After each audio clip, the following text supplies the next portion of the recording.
just like, I'm out of here. Well, I got rid of Hey, him. you got one in your mouth. Yeah.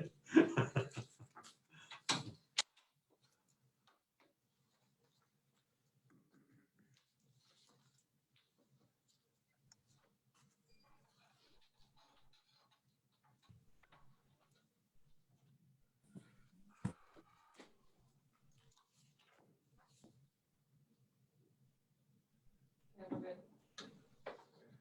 Just looking, I don't see, oh, You have more?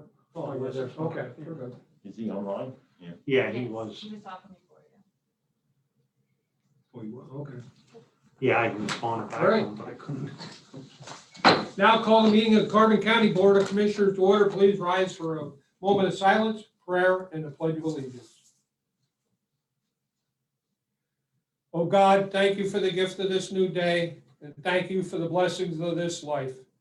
Family, friends, work, and purpose, guide us as we discuss, plan, and dream together. Help us to make wise and just decisions. Amen. Pledge allegiance to the flag of the United States of America, and to the republic for which it stands, one nation, under God, indivisible, with liberty and justice for all.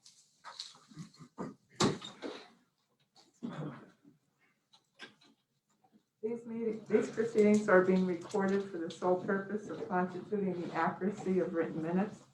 Tapes are reused, eliminating recorded records of these proceedings. Approval of the minutes of the previous meeting held February 25th, 2021. So moved. Second? Mr. Honor? Yes. Mr. Lukasevich? Yes. Mr. Notstein? Yes. Are there any guests concerning Howland County business this time? Hearing none, we'll move on. Next item is the opening of bids for the number 2 fuel oil and off-road diesel fuel delivery. We have one bid, RFO of Lehighton, Pennsylvania.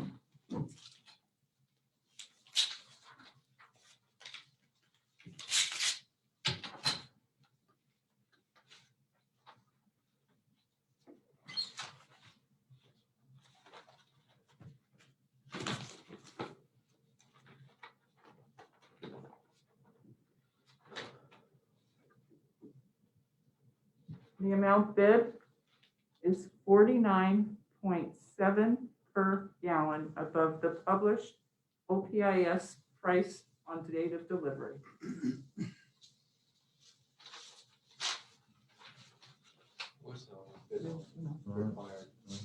So move that we table for a period not to exceed 2 weeks past for review to our purchasing office. I'll second that. Mr. Honor? Yes. Mr. Lukasevich? Yes. Mr. Notstein? Yes. Next item, the report of executive sessions held. I don't think we had no executive sessions. Next item is the department reports, the budget transfers for years 2020, 2021. Move to approve. Second. Mr. Honor? Yes. Mr. Lukasevich? Yes. Mr. Notstein? Yes. Supplemental appropriation. So moved. Second? Mr. Honor? Yes. Mr. Lukasevich? Yes. Mr. Notstein? Yes. Expenditures, approval of payroll check numbers 73163 through 73193. Direct deposit check numbers 6028149 through 6028557. For the payroll paid through the payroll fund checking account for all county funds totaling $600,855.91. This is the payroll dated February 26, 2021. Move to approve. Second. Mr. Honor? Yes. Mr. Lukasevich? Yes. Mr. Notstein? Yes. Approval of check numbers 219149 through 219264 for expenditures for the general fund planning account totaling $754,214.15. So moved. Second? Mr. Honor? Yes. Mr. Lukasevich? Yes. Mr. Notstein? Yes. The treasurer's report? So moved. Second? Mr. Honor? Yes. Mr. Lukasevich? Yes. Mr. Notstein? Yes. Okay, at this time, we'll recess the weekly meeting of the Board of Commissioners, and we'll call the meeting of the monthly salary board meeting to order. The first item is the approval of the minutes of the salary board meeting held February 4th, 2021. So moved. Second. Mr. Severcek? yes, Arner? Yes. Mr. Lukasevich? Yes. Mr. Notstein? Yes. Are there any guests concerning salary board business? Hearing done, we'll move on. Report of executive sessions held. There was one executive session held on March 1st, 2021 at 10:30 a.m. Court, Mr. Armstrong?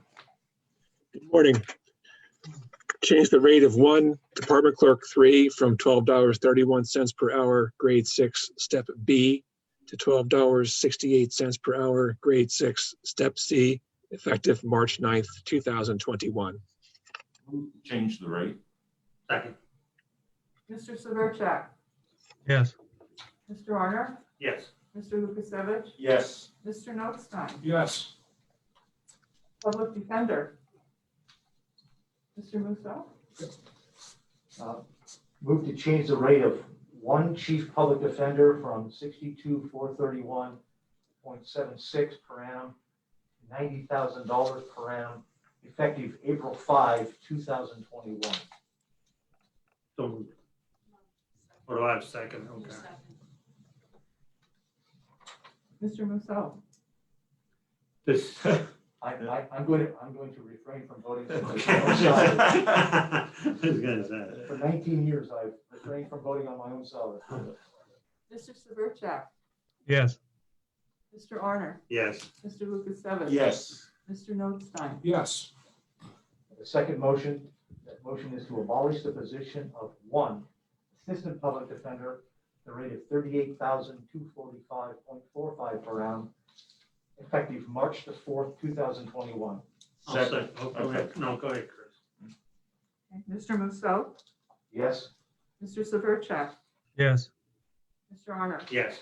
Mr. Lukasevich? Yes. Mr. Notstein? Yes. Thank you. Okay, thank you, Mr. Musso. Next item is the animal shelter.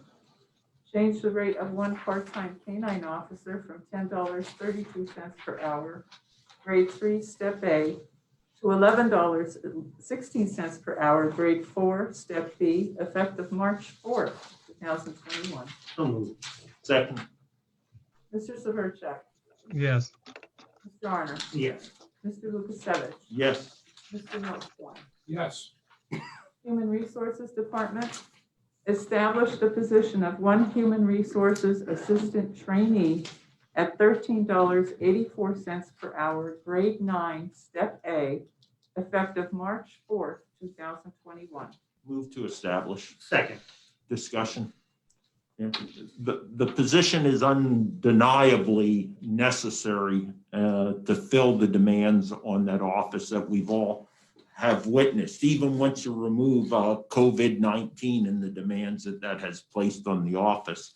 My concern isn't with the establishment of the office, but as raised in the salary board executive session, the duty description to include the overall objective and the essential functions does not sufficiently detail the need to have a concerted focus on those administrative necessities that necessitates establishment of that position. That would be payroll, Family Medical Leave Act, and onboarding and offboarding. So I would ask that before this position actually goes out to be advertised at a future date, that we consider rewriting the duty description to more accurately reflect what will be required of the position, and to ensure that individuals who are applying have, if not the background and experience, the attributes for them to easily obtain the skills through on-the-job training to complete those tasks. That's all I have. And I mean, the only thing that I have about that, I understand that, and I was always big on job descriptions too. But I think this here, I think we have to provide a position for a trainee. And then I'm looking at it maybe like within a couple months when you would, you know, you could break it down what people are doing, because now this is going to be sort of like a new thing. And how do you know what's going to be acceptable for our county? You know what I mean? I could see having the position and maybe within maybe 6 months review it and then maybe break it down to that. I mean, I don't know what, I mean, even with Dawn here, I mean, I don't know what your comments would be on something like that. I mean, that would be my thought. Well, Commissioner Arner, I remember when we were working the critical position in the elections office, right? There was one specific attribute characteristics that, you know, we said, hey, we had to have that, and we had to ensure we hired the person who fit that. And that's kind of where I am with this. There's a specific set of traits or characteristics, and they need to be prominent in the overall job description and those key essential tasks. And I think they're watered down amongst 19 tasks. A generalist versus someone who's really going to be able to minimize the burden that is being placed on this office, where we have individuals who are paid for 7.5 hours a day, having to work 9 hours a day uncompensated. You know, I just think that's unjust, and I want to ensure we have documentation to ensure that person is being hired and then held accountable through performance evaluations reflecting the needs of that office that, you know, the director and others in that office have highlighted to us. But again, no problem with establishing the position as long as we can re-examine the duty description, you know, prior to advertising. I have something to add too. Go ahead, Mark. I think if during the interview process, you focus on some of those specialty skills, that's a good thing. But I also believe, having trained people in the past, that if they're trained as a generalist in that office or in almost any office, I think it's easier to then get them to specialize if the task and the office demands that, than going and hiring a specialist and then trying to make them a generalist because of the demands of the office changed again. So that's just my opinion. And you could have a specialist, like if you would have these two, and this is basically two positions, this would be correct. They would be the same. So one could be cross-training versus the other one. And if you have a specialist and then you wind up sitting there, that person's doing this, you know, a specific job, then it's still going to have that other person overloaded. You know, that's what my point is. I think, I mean, I like it the way it is, and maybe review in 6 months. I don't know, something to look at for the future. I mean, and I think that's up to the department what they would think. Well, you're right, Commissioner Arner, redundant, because I'm sitting here looking at the duty descriptions for the existing individual. Right. And they're exactly, from all I could see in quick review, they're verbatim, you know? And I don't know any other office where this, at least at the human resource assistant level, that you have that perfect overlap of duties and description. We need to be drawing upon someone else who has a different experience and set of skills to adapt to meet the requirements that are necessitating establishment of the position. So would there be any problem with this motion going forward in its current form, yet modifying, reviewing this prior to advertising? I think we could turn this around in a week. Well, No problem. no, I don't see a problem with that at all. And my comments in that are in trying to, you know, cross-train everyone in that particular office. So do we need it in? I don't think so if we're going to cross-train them, but, you know, I'd be open to possibly change that. my question is today, how urgent is it to hire? Because we do have someone going out for, we don't know how long a period of time in the future, and being short-staffed, so we're already short-staffed, they're already working additional hours, a lot of additional hours, Yeah, like you had mentioned, and it's just so overwhelming, and I don't think most of the department heads even realize the amount of time and the amount of work Yeah. that those people Agree. have in that particular office. At one time before Weatherwood was sold, we did have 4 people, but There were actually five, five. actually 5. There were 4 down here and 1 at Weatherwood.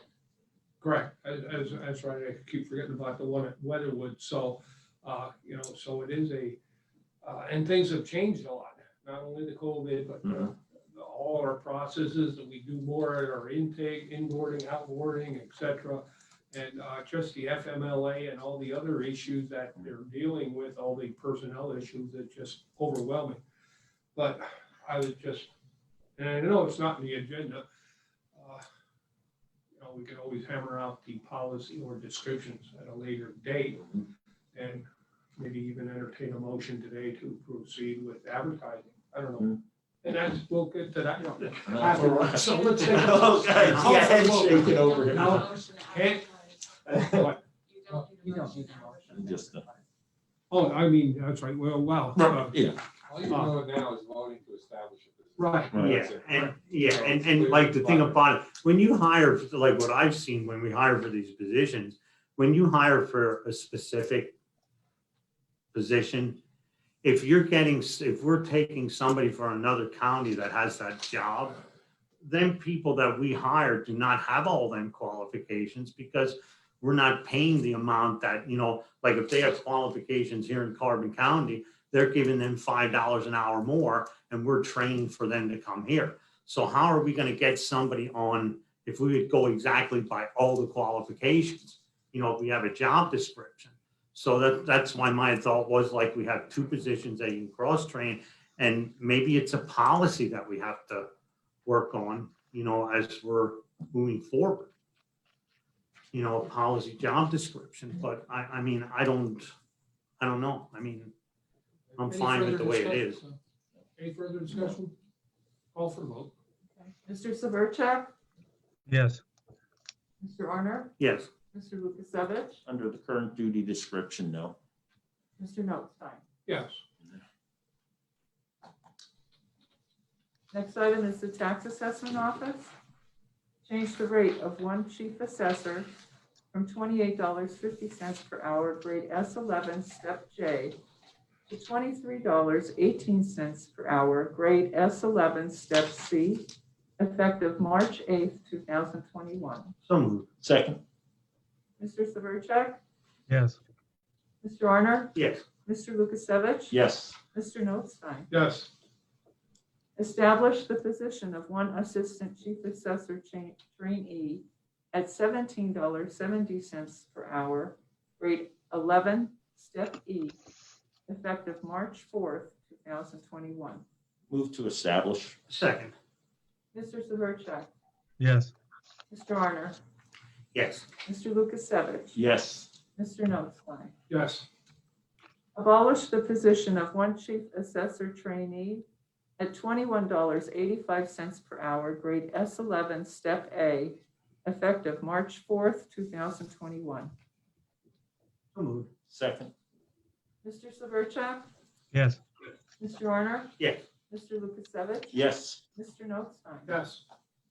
The WIOA established the position of 1 deputy director at $16.30 per hour, grade S5, step A, effective March 4th, 2021. Move to establish, Second. Mr. Severcek? Yes. Mr. Arner? Yes. Mr. Lukasevich? yes. Mr. Notstein? Yes. Any further business for the salary board? Hearing none, we'll adjourn the salary board meeting and reconvene our commissioners meeting.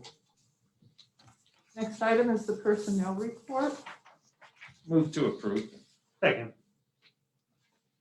Mr. Arner? Yes. Mr. Lukasevich? yes. Mr. Notstein? Yes. Correspondence was received as listed. Copies will be made available to the press upon request. Adult probation. For approval and execution, a modification request to the Pennsylvania Commission on Crime and Delinquency for Carbon County's Intermediate Punishment Program, decreasing funding to $38,925 for the term of July 1, 2020 through June 30th, 2021. The modification will be used for one adult probation officer, drug testing supplies, pay for treatment offenders who are not eligible for medical assistance. This was, the awarding was originally approved on December 30th, 2020, in the amount of $82,725. Move to approve and execute. Second. Discussion real quick. We have Rick Parsons, our Chief Probation Officer, to explain the difference in what we approved previously and the decrease. Could you, Rich? Yeah, good morning, Commissioner. Thank you for the opportunity to explain this. So now when you first see it, it's kind of alarming. So for clarification, this is the grant that primarily works with our house arrest electronic monitoring program for the county. The way the grant is set up is there's a certain portion of the funds that need to go to training, and I mean, not training, to treatment. And there's a certain portion of funds that go towards the supervision and other factors. Due to COVID and also other factors, the number of people coming into the program was significantly reduced. Also, the individuals we did bring into the program, they all either had their own private insurance or had medical assistance. So there was no funds have been used to date for the treatment dollars. So PCCD, normally with this funding, because this is actually a budget line item in the governor's budget proposals, sends out a request to all counties that if you're not using the funds, to please do a modification so other counties that are above their limit on the treatment side can utilize these funds. So based on that request and based on our usage, I thought it was more prudent of us to request a reduction in the funds, and that is very specifically to the treatment funds. So the reduction of the treatment side went from 47,000 down to 32,000, I believe, if I'm correct. And again, just for clarification, there is no financial impact to the county. We never received these funds. We're not sending any funds back. These funds are a pass-through, so all these funds would have went directly to Carbon Monroe Pike Drug and Alcohol. I did reach out to Jamie Drake at Carbon Monroe Pike Drug and Alcohol and to see if we could find other ways we could utilize those funds. And at the time, under the grant restrictions, we didn't see that there was any other way we could use those funds. And that, I believe, summarizes the reason why we're requesting a modification of the grant. Thank you for the clarification. Any further questions for Rick? Okay, call for a vote. Mr. Honor? Yes. Mr. Lukasevich? Yes. Mr. Notstein? Yes. The COVID-19 Hospitality Recovery Program for ratification. Execution of the subcontract agreement with the Carbon Chamber and Economic Corporation for the management of the COVID-19 Hospitality Industry Recovery Program grant in the amount of $726,949 as per the guidelines of the Pennsylvania Department of Community and Economic Development. Second. Mr. Arner? Yes. Mr. Lukasevich? Yes. Mr. Notstein? Yes. Service agreement for approval and execution. A 3-year service agreement effective July 1, 2021 through June 30th, 2024 with Johnson Controls of Wilkes-Barre, Pennsylvania, covering the HVAC equipment in the county administration building for approval. Listed are the amounts for the 3 years for the facility management system, software, and maintenance for the rooftop unit. Move to approve and execute. Second. Mr. Arner? Yes. Mr. Lukasevich? Yes. Mr. Notstein? Yes. Solicitor's report? Thank you. Communications 911 for approval and execution of a request received from Communications Director enclosing and agreeing with Geograph IT, Division of EBA Engineering, under state contract of Lancaster, Pennsylvania, to achieve NG 911 GIS data compliance. Payment terms are first at milestone, 4 weeks after notice to proceed. Second, 8 weeks after notice to proceed. Third, 12 weeks after notice to proceed. Total project costs $17,000. Approved through the statewide interconnectivity fund for Carbon County NG 911 project. Second. Mr. Honor? Yes. Mr. Lukasevich? Yes. Mr. Notstein? Yes. Under Courts, Weatherly District Court for approval and execution, a request received from court administrator to terminate the agreement with Verizon Wireless and enter into an agreement with Atlantic Broadband of Berwick, Pennsylvania to provide telephone, fax, and internet services for the Weatherly District Court Office 56304. Fees are the non-recurring fee of $150, monthly recurring fees, phone and fax at $232.82, and internet at $109.99. Move to approve and execute. Second. Mr. Honor? Yes. Mr. Lukasevich? Yes. Mr. Notstein? Yes. Elections for approval and execution, an agreement between the county and Suzette Kurtz of Lehighton to provide acceptance testing of new voting machine equipment, training, machine demonstrations, logistics and accuracy testing procedures for the 2021 municipal primary election. Compensation will be at $20 an hour, not to exceed 35 hours. So moved. Second. Mr. Honor? Yes. Mr. Lukasevich? Yes. Mr. Notstein? Yes. Also in elections for approval and execution, an agreement between the county and the following individuals to serve as roving troubleshooters for the May 18, 2021 municipal primary and November 2nd, 2021 municipal election. Robert Miller of Nescahoning, Suzette Kurtz of Lehighton, and Raymond Donnelly of Jim Thorpe. Compensation will be $200 per diem plus mileage at the rate of 45 cents per mile. Move to approve and execute. Second. Mr. Honor? Yes. Mr. Lukasevich? Yes. Mr. Notstein? Yes. Further business? Yeah. Okay, under further business, I just wanted to bring up the hearing that is coming up with the Delaware River Basin Commission, and the U.S. Department of Army Corps of Engineers regarding the use of the water from Francis F. Walter Dam. You know, New York City is, we testified last January on this at a hearing. There was an overwhelming amount of people that showed up at the meeting. It was that bad that the hearing that people couldn't even find a place to park and left. But this is another hearing now. And what this proposal is and it's coming from New York City, and they're heavily invested in studying the feasibility of acquiring ownership of Pennsylvania water, specifically 15% of the storage capacity of the Lehigh River's Francis E. Walter Reservoir for the purpose of furthering reducing stream flows from reservoirs on the upper Delaware during times of very low flow, and thereby diverting even more water from upper Delaware reservoirs to be used in New York City for drinking water.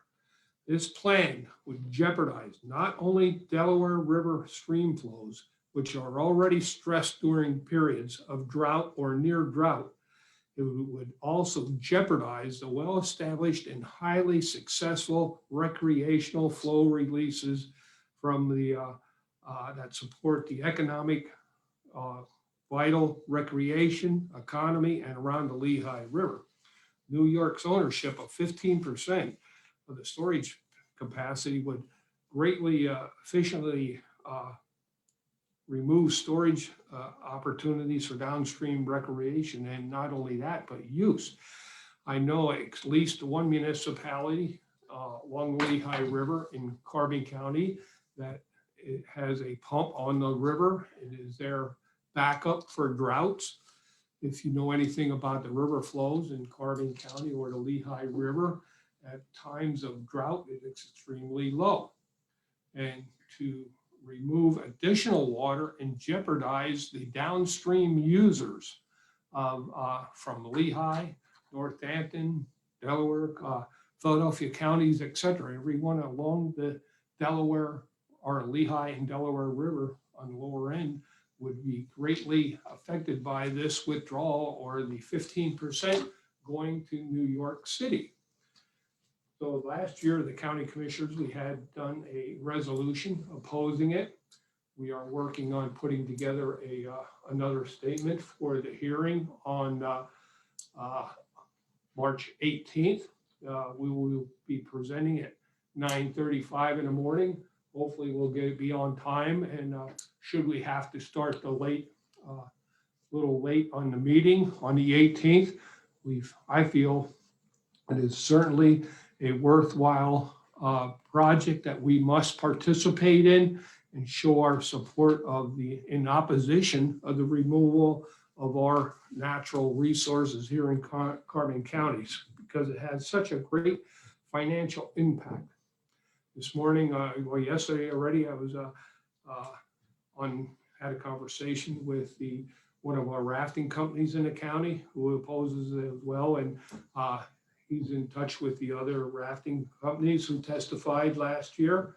I had called the Carbon County Chamber. They're preparing their testimony, as well as the Lehigh Valley Chamber is also working on it. And I'm requesting that we got to get the word out to not only the chambers and businesses, et cetera, because I know there are other downstream users that use it for drinking water from the Lehigh and for businesses. So it's extremely important that our residents and our business community stick together on this issue. The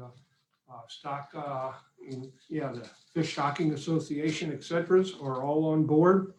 Like I said before, we had a tremendous turnout for the previous hearing, and I certainly hope we could do a lot better on this one. Unfortunately, it's going to be virtual, so it's really difficult for the people on the other end to really see how many people are supporting this. So your comments in the hearing period, during the hearing period, and I forget offhand when that deadline is for the hearing. I don't know if Was it the 8th? The written testimony, right? the 12th. 12. The 12th. So I suggest people start looking at trying to prepare something and go online and take a good, strong stance. Because if they start taking our water, what is going to be next? And another thing that's occurring right now that's going to really put a burden on us is the sudden influx of other people from other areas. The housing market in Carbon County is on fire, and some surrounding counties, I understand. People coming from the cities or other areas. I know of one home that was sold in 2 hours. Another home recently put on the market and went to the bidding process, and they got more money than they were asking initially because the housing is at a limit right now. Through the Conservation District, they're getting a lot more applications for home construction, so they're extremely busy. And this is going to put an even bigger demand on our current water supply. And it's extremely important. New York City has they have the money. They're investing over almost $1.5 million. The Army Corps of Engineers is investing 25 in this study, and they're looking to complete this. And I think it's in September 2022. So we need to make damn sure our voices are heard now. So that's all I have on that. So I'm going to go.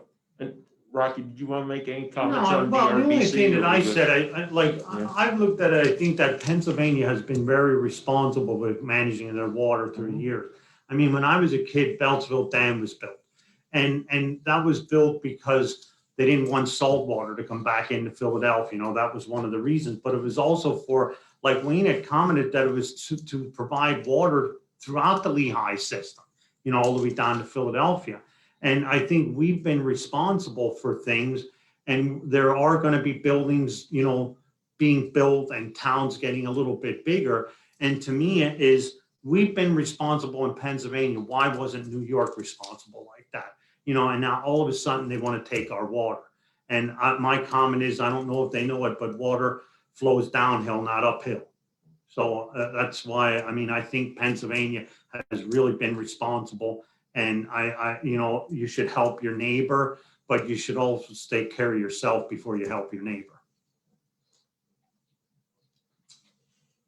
So on another subject, I want to move to approve the proposal from Visual Sound, Broomall, Pennsylvania, under CoStar's contract 034 TAC 023 for audio visual equipment valued at $96,154 and a one-year service agreement plan at $4,631 for the multi-purpose room at 44 Susquehanna Street. I'll second that. Mr. Arner? Yes. Mr. Lukasevich? Yes. Mr. Notstein? Yes. Anything under Commissioners' reports, Mr. Arner? No, I think No. I gave my comment. Mr. Lukasevich? Just one comment, I would ask the residents of Carbon County, particularly the senior citizens, those who provide services to senior citizens, to include family members and relatives. Want to announce that the Carbon County Area of Agency on Aging has launched its Facebook page where they'll be providing essential information to better serve senior citizens, which are classified as 60 years older here in Carbon County. So I'd ask that also the media take a look at their Facebook page and help us get the word out that that information is being provided via the social media mediums. That's all I have. Just along those lines, I know we're starting to get calls already when we're opening up the senior centers. I Yeah. don't think we're quite at that point, but as soon as we get more vaccinations out there and to get a higher percentage up and watch the numbers, maybe by the end of the month, we can maybe give an estimate or even possibly set a date for the reopening of the senior centers. The other thing, and I forgot to bring up last week already, I had it in my packet, missed it. I just want to recognize two people, and Kathy Ivana, I believe it is. I'm not sure the last name. I can't make it out, for their donation to the animal shelter at $200, and Susan Moser at $3,000. So I really want to thank those people for their generous donations to our animal shelter. I believe we had one more anonymous donation. Okay, I don't have that. Yeah, there was one that just recently came in from Mr. Connor sent down.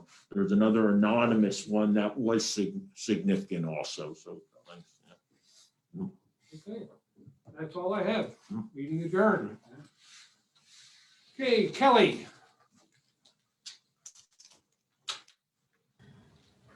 Good morning. Morning, Kelly. I was wondering if you had anything written on the hearing that's coming up on the Delaware River Basin Commission meeting.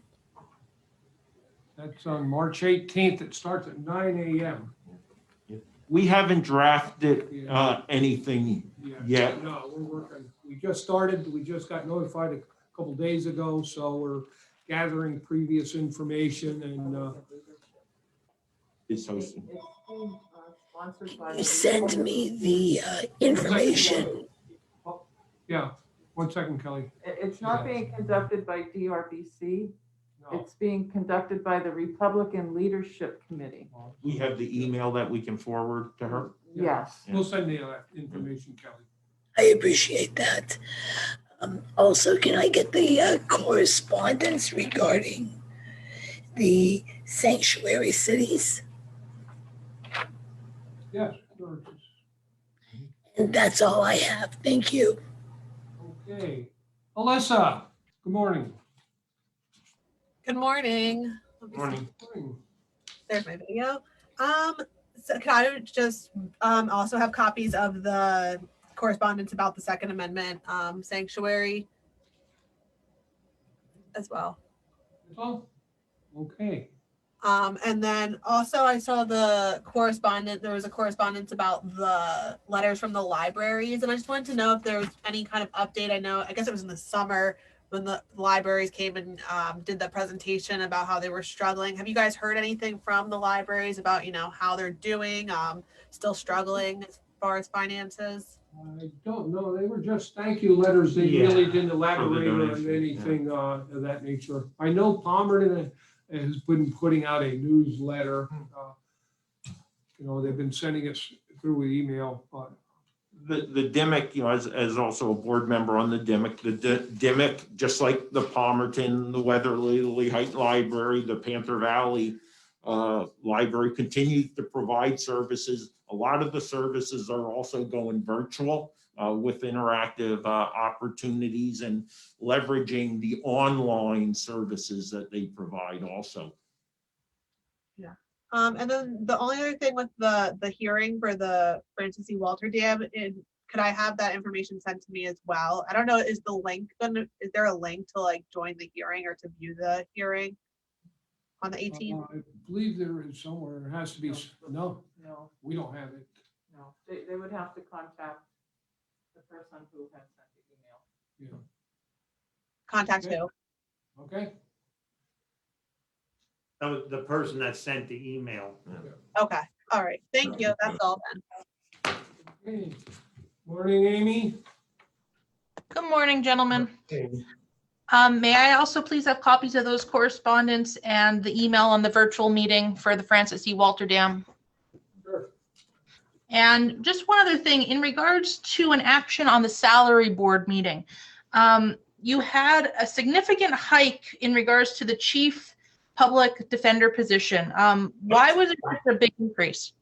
Because that position is a part-time, currently, until this takes effect, it was a part-time position. It is the only quasi row office or department in the county that had a part-time head, chief, the public defender, with full-time people under him. The salary was listed there at 60,000 something, and you notice we abolished a part-time position because we just had a resignation. We felt it was a good time to make this move from to a full-time position and be able to eliminate a position in that office as well. So it is a little bit of a savings, et cetera. And quite a bit, really. About 26,000. Yeah, about 26,000, and looking at insurance, et cetera, because even the part-time PDs and DAs, they're covered by insurance. So Greg was already covered, and the person resigning from the PD's office, that's a savings there in that insurance program. So it's a good savings. Okay, so it was just basically shifting around responsibility and part-time to full-time. Yes. Okay, that is all I have then. Thank you very much. Okay, you're welcome. Be safe.